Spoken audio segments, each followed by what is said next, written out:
అదే కాకుండా ఎలా ఉందనంటే ఇప్పుడు గ్రూప్ 1 ఆల్రెడీ రీకండక్ట్ జేయడము, ఒక 2 టైమ్స్ రాయడం జరిగింది. అవును. దానివల్ల ఏం జరుగుతుందంటే కొంతమందికి ఎలాంటి క్వెషన్స్ వస్తున్నాయనంటే ఏజ్ లిమిట్ అయిపోతుంది గదా! హ్మ్. ఇప్పుడు ఏంటి మా పరిస్థితి అని గూడా కొంతమందికి అనిపిస్తుంది. దానికి అసలు ఏంటి సార్ అసలు నిజంగా ఏజ్ లిమిట్ అనేది చూస్తారా? లేకపోతే అప్లై చేసినప్పుడే ఏజ్ లిమిట్‌ని కంటిన్యూ చేస్తారా? ఇప్పుడు నోటిఫికేషన్ 2021లో వచ్చినాయి. హ్మ్. ఆ 2021లో ఎవరైతే అప్లై చేసుకున్నారో, అప్లై చేసుకున్న వాళ్ళకి ఎలాంటి ఇబ్బంది లేదు. వాళ్ళెప్పుడైతే అదే అప్లికేషన్ కొనసాగుతది. మీరు 44 కంటే 3 నెలల ముందే అప్లై చేసుకున్నారు. ఇప్పుడు మాకు 46 వచ్చింది. మీకు ఎలిజిబులా కాదనే డౌట్ అవసరం లేదు మీకు. ఎప్పుడైతే అప్లై చేసుకున్నారో మీరు ఆల్రెడీ ఎలిజిబుల్‌లో ఉన్నారు. ఎగ్జామ్ రాసిర్రు. మళ్ళీ రాస్తారు. 2 సార్లు రాసిర్రు. మూడోసారి రాస్తారు. అంతే తప్ప మీకు ఏజ్ విషయంలో ఎలాంటి గందరగోళం అనేది జరగదు. జరగడానికి కూడా అవకాశం లేదది. పాత నోటిఫికేషనే కొనసాగుతది. దానికి ఏమన్నా మీరు కొత్తగా ఉన్న అవకాశాలు అభ్యర్థులకు అవకాశం ఇచ్చినా, లేదా పోస్టులు పెంచినా, అనుబంధంగా నోటిఫికేషన్లు జారీ చేసుకోవడం కానీ, ఉన్న నోటిఫికేషన్ రద్దు చేయడం అనేది కుదరదు. రద్దు చేయడానికి అవకాశం లేదు. రద్దు చేయరు. కాబట్టి పాత అభ్యర్థులకు ఏజ్ విషయంలో మీరు ఎలాంటి గందరగోళ పడకండి. మీరు ఎగ్జామ్ రాసుకోవడానికి 100% ఎలిజిబుల్‌గానే ఉంటారు. మీ ప్రిపరేషన్ మీరు కొనసాగించొచ్చు.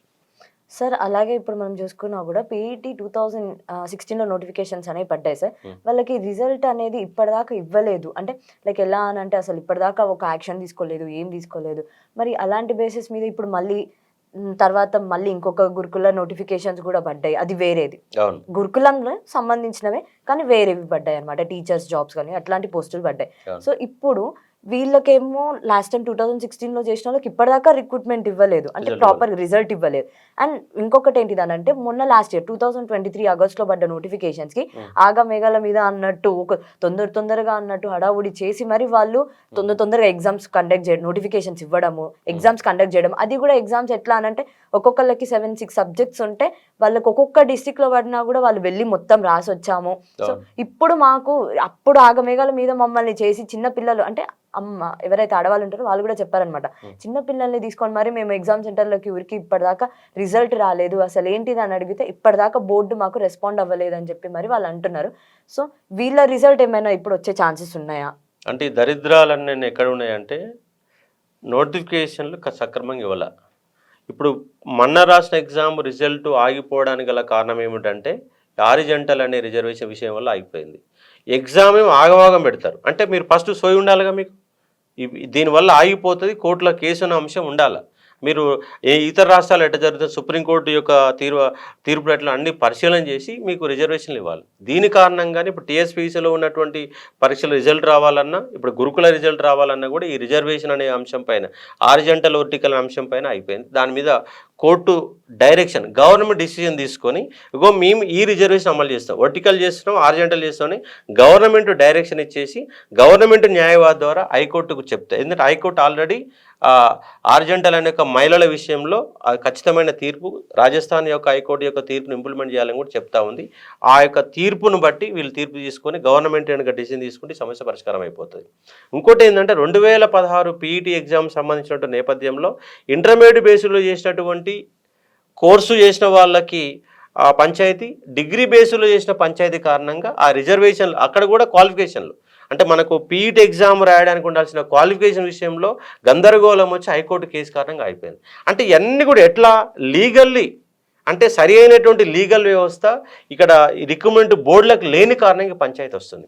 కాబట్టి ఈ లీగల్ టీంలు ఖచ్చితంగా ఏర్పాటు చేసుకొని ప్రభుత్వం నిర్ణయం తీసుకొని ఈ ఫలితాలన్నీ ఫిబ్రవరి 28లోగా ఈ గురుకుల ఫలితాలు కావచ్చు, గ్రూప్ 4 ఫలితాలు కావచ్చు, అదేవిధంగా ఏఈఏడబ్ల్యూఈ ఫలితాలు కావచ్చు, ఎక్కడైతే పెండింగ్ ఉన్నాయో పోలీస్ రిక్రూట్మెంట్ బోర్డు ఫలితాలు కావచ్చు, ఇవన్నీ కూడా ఫలితాలు ఇచ్చేస్తే రాష్ట్ర వాళ్ళు ప్రశాంతంగా ఉంటారు.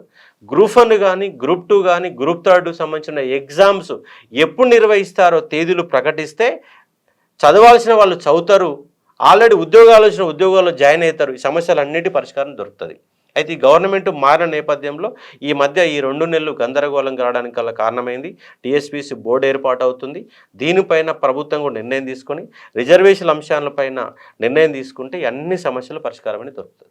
అంటే ఏదైనా సరే గానీ ఎక్కడైతే నోటిఫికేషన్ అయితే రిలీజ్ చేస్తున్నారో అక్కడే అన్ని క్రాస్ చెక్ చేసుకుంటే ఇలాంటి పరిస్థితి అనేది రాదు అని అంతే. ఇప్పుడు అంటున్నారు. ఒకటి మనకు కోర్టులలో ఎందుకు ఆగుతున్నాయంటే ఒకటేం క్వాలిఫికేషన్లు, రెండోది రిజర్వేషన్లు. అంటే అర్హతలు ఏ అర్హత ఉన్న వాళ్ళకి ఇవ్వాలనే దానిపైన మొట్టమొదటి కేసులు పడుతున్నాయి.